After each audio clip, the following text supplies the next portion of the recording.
So, dumating na yung padala ng customer natin. Isang receiver ng PCX 150. And then yung ECU pinadala namin. So, nawala yung code at nawala din yung remote. So, ngayon i-retrieve yan ni pali ko yun. So, gamit yung ating Smart FI. Ayan.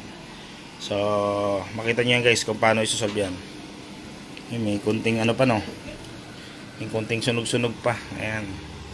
So, sa mga nasunugan dyan ng ECU, may problema kayo sa ECU, error 12 or panel gauge, ayan. So, kontakin nyo lang si Marky Costi. So, update namin kayo guys after na ma-retrieve namin to. At habang ni-retrieve, bibidyo ko ito para magkaroon kayo ng idea paano ba ginagawa yan, okay? Nakalas na yung receiver, pag-iwalay natin. So, bakit natin bubuksan yan? Kasi, dito sa ating Smart FI, ayan. So, kakalasin ko muna kasi galing ito sa ano sa pag-testing kanina. So, pakita ko lang sa inyo saglit yung guide. Kasi itong tools na to, ating Smart FI, may guide to. Ayan guys, sa mga gustong umorder, ayan, may available pa tayong stock. Ayan. And then, easy scan na Pro Smart FI, available pa sa atin yan. Okay. So, pupunta lang tayo sa Smart Key. Ayan, okay, click lang natin yan. And then, siyempre, Honda yung motor, Honda PCX. So, papasok tayo sa Honda. Ayan. So, ano bang motor? So, ang daming receiver nakalagay. Dito lang yan guys nakalagay oh. So, binakalagay dito sa likod, K96VO. So, hanapin natin dito yung may K96 kung meron ba dito. Ayan, K96, ayun oh, meron siya number 1. I-click natin yan. Yan lang. And then, pwede kayo yung advanced, pwedeng basic. So, i-click natin yung basic or pag kinlik nyo yung advanced, same lang din naman. So, una ting bubuksan dyan yung red KID. Dito naman, sa basic function, all key lost, pwede rin yan gamitin. So, i-click mo lang yan kasi nawala yung code. So, may guide yung ating tools kung saan tayo tutusok or anong tools gagamitin natin. So, nakalagay dyan S1207 and then tutusok tayo ng yellow. So, saan banda yun? So, nakalagay naman dito. Zoom lang natin. So, yun yung tinuturo niyang code. So, tingnan natin kung tama ba yung binibigay niyang code. K96 tama naman kasi meron type 2 eh. Yung type 2 kasi yun para sa mga ibang code naman. Yan yung katulad ng mga 160 series. Ayan o. Dito tayo sa type 1. So tama. So hanapin natin mamaya yan doon. So makikita nyo yung clue, may wire na red and white. Ay, red and black. So ito rin yun o. Ayan. So nakikita nyo to. So bubuksan nyo yan kung saan nakalocate yung may hinang na yan at resistor sa gilid. So dito lang yung banda. Ayan. So hanapin mo natin yung tools natin na to na S1207. Okay?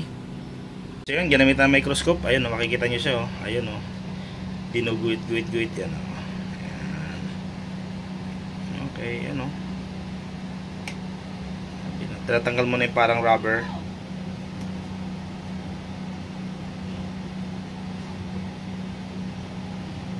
Yan, so yun o. Yun yung hinang na yun. Okay, so balikan natin. Exit kasi. All key lost. Ayun. After completing the connection, please So, click. ngayon, hanapin natin yung execute. kable muna na yan, adapter. So, nakita natin yung kable. Nasalpak mo natin yan, mga kaibigan. Ayan, sapali ko yung mga kaibigan. Ayan, tasalpak lang yan.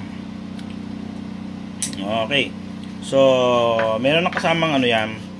Sa ating Smart FI, may kasama ng wire. Ayun o, yung yellow. Tutusok mo ngayon dun sa binutas mo. Pero make sure, before natin siya ilapag, kailangan na walang metal na tatamaan dito sa ibaba. Tama. Kasi once na nilapag natin yan dito at may metal dyan, automatic yan mag-short. Ayun. So, tusok muna siya. Kung anong tinuturo dyan. Ayun. Ayan. And then click continue. May merenda na rin kami ito nagkakape. Continue lang. Ayan.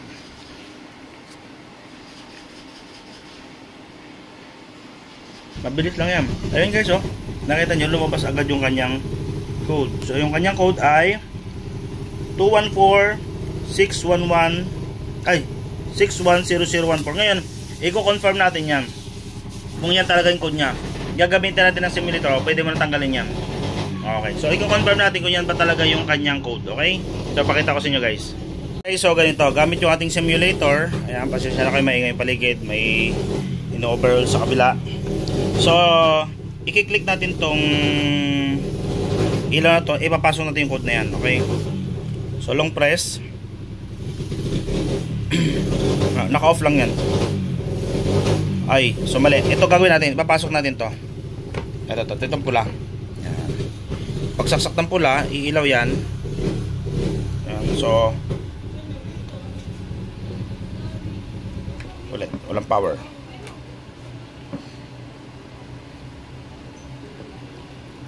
Long press. Ayun. And then 2. 1, 2. Dapat magbiblink, ano siya, yun. Sunod 1. Sunod 4. Pag blink niya. 1, 2, 3, 4. Next 6. 1, 2, 3, 4, 5, 6. Next 1. 1. Next 0. Wala tayong pipindutin. Next 0 ulit. Next 1.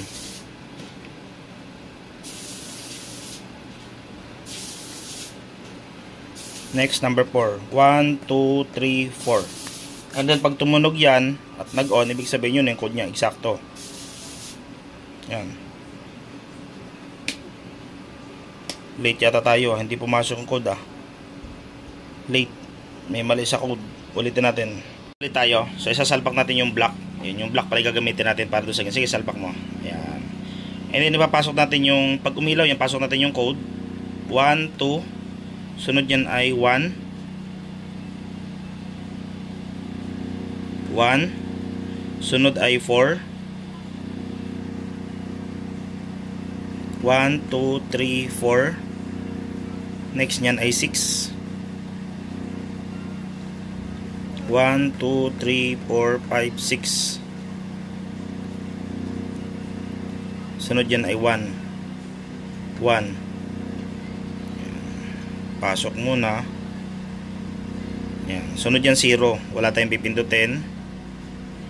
Pag blink, sunod ulit 0. 0 ulit. Yan. Sunod 1. Sunod 4. Pag blink nyan. 1, 2, 3, 4. Ayun. So pagpatay, bunutin natin yung block.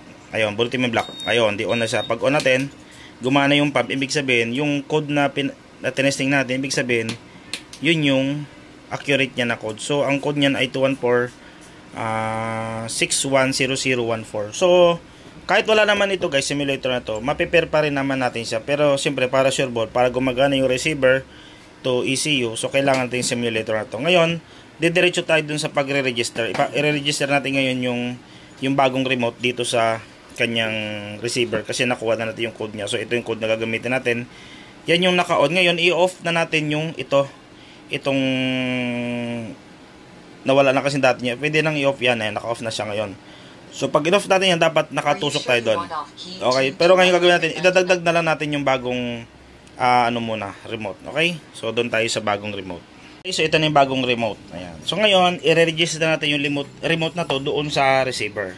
So papasokan ulit natin ito. Ayan. So na-exit natin. Papasok na tayo sa advance. Ayan. And then i-click natin yung add 4 by key ID. Sige, pasok mo. Add 4 by key ID. Ayan. So ngayon, so nakalagay yan sa doon, nakabunot yung wire. So nakabunot na yung wire natin. Ayan o. Nakasaksak lang yung ating receiver. So continue lang yan. And then ipapasok natin yung key ID natin dyan. So yung key ID natin kanina ay bisado ba? 214-610014. Tama? Ayan. So ipapasok natin ngayon dito sa remote na to. So okay lang natin yan. Ayan. And then, yan. Press and hold the smart key button on the fob. Fob light turns from red to green. Okay natin. So hintayin natin yan hanggang sa mag 100%. Connecting to SCU. Please wait.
Okay guys, so nakita nyo umilaw to. Ibig sabihin, kapag nag-blink yan, pumasok na yung pinasok natin na code.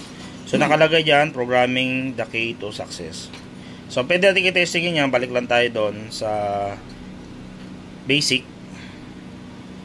And then, pwede natin i-test yung remote kung nakasync na doon sa receiver. Click lang natin to. And then, yan. So, On fob, press and hold the smart key okay. button on the So pag naka-check yan, ibig sabihin naka-pair na. Ayun. So pag naka-X yan, ibig sabihin hindi pa siya naka-pair. So good na to guys. So for ship back na to sa client, nakuha natin yung code and then may bago na siyang remote. Okay? So testingin naman natin dito sa ating receiver kung nag-i-effect na siya or tingnan natin kung ano mga feedback kung gumagana na ba talaga siya. Na hindi natin kailangan ipasok yung code. Okay? So testing natin yung ECU niya and then the receiver niya. Ito naman yung remote. So testingin natin yung feedback. Ayun, nakita nyo. Ito yung lock. Pag ginalaw yung receiver, ayan, nag-alarm siya. Okay? Ayan. So, good na siya. Then, pag on ang solenoid, ibig sabihin, working solenoid ng receiver. And then, can't connect blue. on natin. Pag gumana yung pump, ibig sabihin, working na. Okay na to guys. So, off natin yung remote. So, tingnan natin kung gagana. Wala na, oh. So, ibig sabihin, gumagana ni remote. On natin. Ayan na siya. So, okay na to guys. Bye-bye.